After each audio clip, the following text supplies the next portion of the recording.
What up, what up, what up, El Paso? It's your favorite ball guy and my boy. Guys, this is my friend Joe Mesa.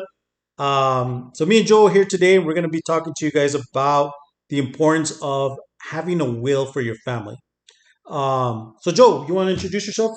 Yeah, so my name is Joe Mesa, and I do work in the life insurance annuity business. So there's some things that kind of affects the wills. We're talking about wills, and so we were started talking about it because we have parents that are getting a little older, and so what's going to happen once the day comes, you know? So we were talking about wills.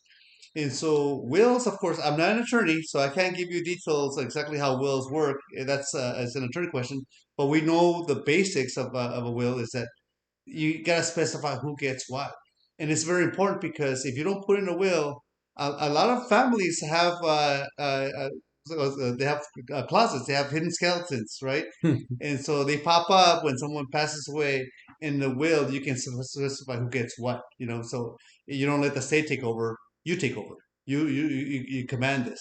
What are the benefits? And so in my business, since I do life insurance and annuities, those two policies, the life insurance or an annuity, they actually help you avoid probate, right? So it's a contract. So when you pass, you specify who gets what. That's in the contract. And but everything else, your house, your cars, your jewelry, things, you have to specify in a will who gets what. So when that day comes, it's specified and there's less confusion. Right. So I have background. I was in the banking business for 12 years. Now I'm doing real estate. So even in banking, I would come across this many a time. So it's so important in several different types of people's accounts is to name a beneficiary and or have a will. Now, doing those steps, I try to explain is it saves two things. It saves you time and sometimes it'll save you money.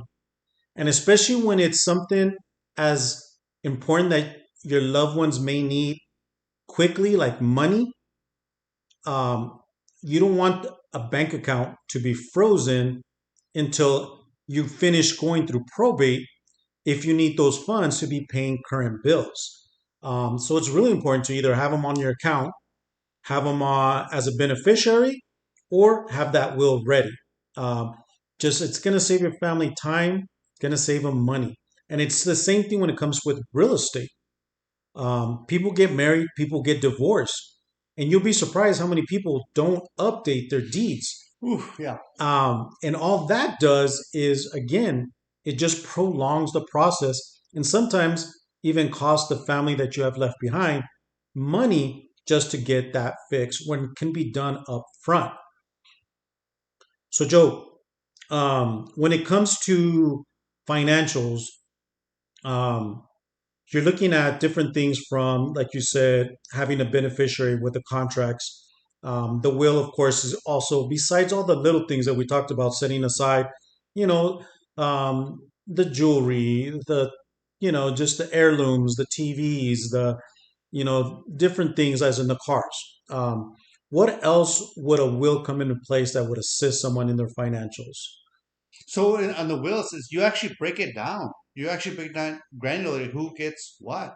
And so, I mean, we talked about the materialistic things you want to pass on, but like you're saying, updating your will is a really important thing because people get divorced, right? Or people have kids that from a previous marriage, or they in the new marriage they get kids in there, and you might not feel good about certain individuals while you're alive. Things can change, and you can tell which person will just blow the stuff and who's not, and you can actually update your will on a regular basis to make sure who gets what. And so and quantum touch of a really important piece to the puzzle is that having things in place when it happens, because a lot of things get frozen up, especially with banks, especially with the process of moving the house over. It's a slow process. So what about in the meantime? You have a funeral to worry about. That's going to cost money and time. But and I know I'm talking about life insurance, but but life insurance with that policy, you show up to the funeral home and you show, hey, I got a policy, and they start working for you because it's considered like money because it's coming to them. So it protects the family from waiting so long. And then that policy and a life policy, you get cash with you, so you can still do things you have to do while you wait for everything else to settle because it will take some time. Even with a will, it's still gonna take it's gonna there's gonna be some delays, but a will avoids complications. It's clear. I'm sorry, I know I went on a tangent. No, no, no. It's great information, it really is, because and then Joe's talking about something really great. So getting these all aligned, you need to have those talks too. And then sometimes, obviously, they're not comfortable talks, but for that time when we go, what's already set up? Because the will can always talk about what you currently have, but what about expenses and things that you don't have, but your family's going to need when you go, like the funeral arrangements, the cost. And it's always beneficial if you talk to anyone that works in that business. It's always beneficial to maybe set up a plan and start either a payment plan or a purchase now, because if get blessed and you're here 10 more years, 20 more years, the cost of everything goes up, so including those services. But if you're able to set up a plan, get under a contract, those usually services won't go up in price. Once you're done paying it, your family's set. That's something that's less that they have to worry about. So let's talk about going up to that point, though. So um, there's scenarios where a couple may lose one person and the other person's still left behind. Um, there is long-term care, Mhm. as we all know, is affecting a lot of people in the United States. And of course, that always takes money and it takes time. So, us as children, trying to help our parents, if they go into that scenario, what are we going to do? Are we going to be able to stop what we're currently doing, like our jobs, because now we need to be with mom and dad for almost 24 hours a day or 8 hours a day? So that's also going to affect us. But if we have something in place, boom, that's less worry your children are going to have. So, what do you guys do for long term care? So thank you. So the thing is with long term care, guys, it is no joke. Okay, in my business, I've dealt with a lot of people that are dealing with long term care, and I see the good, bad, and the ugly. And so the good, I'm glad when people have things in place because they don't have to worry. But I've seen the bad, where a daughter has to still work and still provide for her family, and then after work go straight to mom because mom needs long-term care, and so all of a sudden she has no time for herself anymore, and they give up, and then they're neglecting their own families because they're taking care of mom.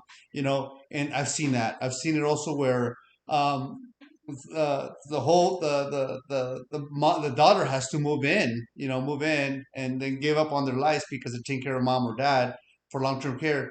But then I've seen the good where people actually have plans that you have standalone plans on long-term care. You can add it to your annuity. You can add it to your life insurance. This way of adding long-term care to your plans. But so that way, when you do need it, you don't burden your kids or your family. You can have someone come over to your home and take care of you, bathe you, feed you, and take care of you. And then the kids, your kids, don't have to. And then plus, a lot of people they want to keep their dignity. Who wants Hmm. their family to take care of them and bathe them and take them to the restroom? Some people don't want that, and so that's something to consider with long term care. And the thing is, the sooner you get started in long-term care, the less it's going to cost. If you wait to get long-term care products until once you're in your 70s, well, it's going to be quite expensive. But if you get it when you're in your 40s, 50s, it's not bad. Yeah. So, guys, if you guys have more questions, you guys please feel free to reach out to us. Joe can definitely answer any questions when it comes to the life insurance, or any of the services that he does provide. Guys, I'm doing real estate. If you have questions, again, we see these problems pop up on several different of our Let platforms that we do. me add one more thing. Go for it. One more thing. So, and the thing is, Juan mentioned something that's really important, right? Having your funeral plans set up, right? Especially your loved ones.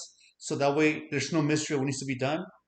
But it's good to have a different little buckets. You have your funeral plan, but it's also good to have a little life insurance on there too. Let me explain why. Because well, he's just talking about life insurance because he sells life insurance, right? No, but the thing is, What if what if you died on vacation? Mm. You're visiting Guadalajara, you're in LA, you're in Jamaica having a good time, and something happens to you there. What about the cost of transportation back? What about the cost of hotel rooms and this and that, right? That we didn't account for. And so that way you have the funds to bring people back to the United States. Nice. And so because your funeral plan is not gonna pay for that. Follow Right. me? You have to, and then another thing is during that process of the funeral, there's extra costs. You know, people are going to come over. You're going to have food. You're going to supply hotel rooms for the family coming in to see them. Whatever, you have the extra funds to make the funeral. Funerals are not happy, but at least you only worry about grieving, not about financials and accommodations. You take that element out of the way. So that's my last. I'm sorry. No, no, that's fine, and that's fine. And when it comes to real estate, guys, I've seen it again so many times when, like Joe said, one person might have children from one previous family, and then the spouse might have some from previous. And when one goes or both goes, um, who gets rights? Who? What if one of the parents did stay? Well, this parent purchased the house 50 years ago, but they got remarried. So the laws do change when it comes state to state. So you definitely want to check that out. Hmm. But when those parents have set up those wills, it just makes it so much easier. And again, it's going to just speed up the process and probably cost the children Oh yeah, less money save a to whole lot of get money. that settled. Um, we've seen it many of times. We've even put houses for sale and we get buyers, and now we got to stop the process because the property still might be going through probate. Um, so, guys, if you got more questions, either on the real estate, on life insurance, we know a little bit about wills, but we're not lawyers. But, guys, if you got questions, we'll be happy to assist you guys. Thank you. Peace.